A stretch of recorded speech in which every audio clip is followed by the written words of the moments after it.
Hi Hershey. ಏನ್ purple colour ಹಾಕೊಂಡು ಅಲ್ಲ ಫುಲ್ ಏನು ಕಾನ್ಫಿಡೆನ್ಸ್. ಹೇಳಿ ಕೇಳಿ ನಾವಿಬ್ರು ಬೆಸ್ಟ್ ಫ್ರೆಂಡ್ಸ್ ಅಲ್ವಾ? ಹಾಂ, ನನಗೆ ನಿಂಗೇನೋ ಕೇಳಬೇಕು ಅಂತಿತ್ತು. ನಿಮಗೆ ನಾ ಮಾಡೋ ಥರ ಫುಲ್ ಹಬ್ಬ ಎಲ್ಲ full step by step procedure ಆಗಿ ಎಲಾಬ್ರೇಟಾಗಿ ಮಾಡಿ ಕನೆಕ್ಟ್ ಆಗೋದು ಇಷ್ಟನಾ ದೇವ್ರ ಜೊತೆ, ಅಥವಾ ದೇವಸ್ಥಾನಕ್ಕೆ ಹೋಗಿ ಅಲ್ಲಿ ಎಕ್ಸ್ಪೀರಿಯನ್ಸು ವೈಪ್ ಮಾಡೋದು ಇಷ್ಟನಾ? I prefer going to temples. ಹಾಗಂತ ಹೇಳಿ ಮನೇಲೇನು ಮಾಡೋದಿಲ್ಲ, ಮನೇಲೂ ಮಾಡ್ತೀವಿ. ಬಟ್ ನಂಗೆ ಆ ದೇವಸ್ಥಾನ ವೈಬು, ಆ ಗಂಟೆ ಶಬ್ದ, ಅದು ಎಂಟ್ರಾಗ್ತಾ ಇದ್ದಂಗೆ ಅದು ಮನಸ್ಸಿಗೆ ಒಂಥರ ನೆಮ್ಮದಿ ಸಿಕ್ಕತ್ತಲ್ಲ, ನನಗೆ ಅದು ತುಂಬ ಇಷ್ಟ. ಅದು ಎಂಟೈರ್ ಫುಲ್ ಒಂದು ಡಿಫ್ರೆಂಟ್ ವೈಬ್ ಅಲ್ಲ ದೇವಸ್ಥಾನ.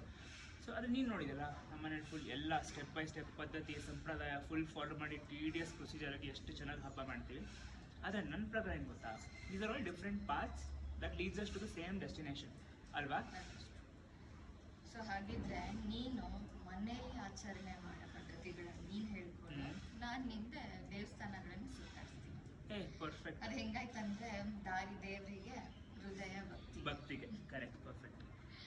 ಸೊ ಎಲ್ಲರಿಗೂ ನಮಸ್ಕಾರ. ನನ್ನ ಹೆಸರು ಹರ್ಷಿತಾ. ನಾನು ಹರ್ಷ. ನಾವಿಬ್ರು ಸೇರಿ ಒಂದು ಯೂಟ್ಯೂಬ್ ಚಾನೆಲ್ನ ಓಪನ್ ಮಾಡ್ತಾ ಇದ್ದೀವಿ. ಅದ್ರ ಹೆಸರು ಟ್ರಾವೆಲ್ ಬಂಟ್ರು ಅಂತ. ಎಲ್ಲರೂ ಬೇಗ ಹೋಗಿ ಆ ಪೇಜ್ನ ಸಬ್ಸ್ಕ್ರೈಬ್ ಮಾಡಿ. ನಮ್ಮ ಪೇಜ್ನಲ್ಲಿ ನಮ್ಮ ಪದ್ಧತಿಗಳು, ಸಂಪ್ರದಾಯ, ಪುರಾತನ ದೇವಸ್ಥಾನಗಳು, ದರ್ಶನ, ಇದ್ರ ಎಲ್ಲ ಬಗ್ಗೆ ಹಾಗೂ ನಮ್ಮ ಫ್ಯಾಷನ್ ಬಗ್ಗೆನೂ ನಾವು ಅದರಲ್ಲಿ ಚರ್ಚೆ ಮಾಡ್ತೀವಿ.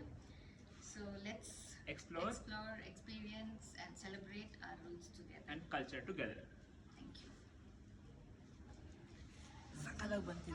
ಟಕ್ ಟಕ್ ಅದು ಮಧ್ಯೆ ಅಲ್ಲ, ಆ ಬಿಟ್ಟು ಏನು ಮಾಡ್ತೀನಿ, ಅಲ್ಲಿ ವಿಡಿಯೋ ಕಟ್ ಮಾಡಿ ಅದನ್ನು ಮರ್ಜ್ ಮಾಡಿಬಿಡ್ತೀನಿ.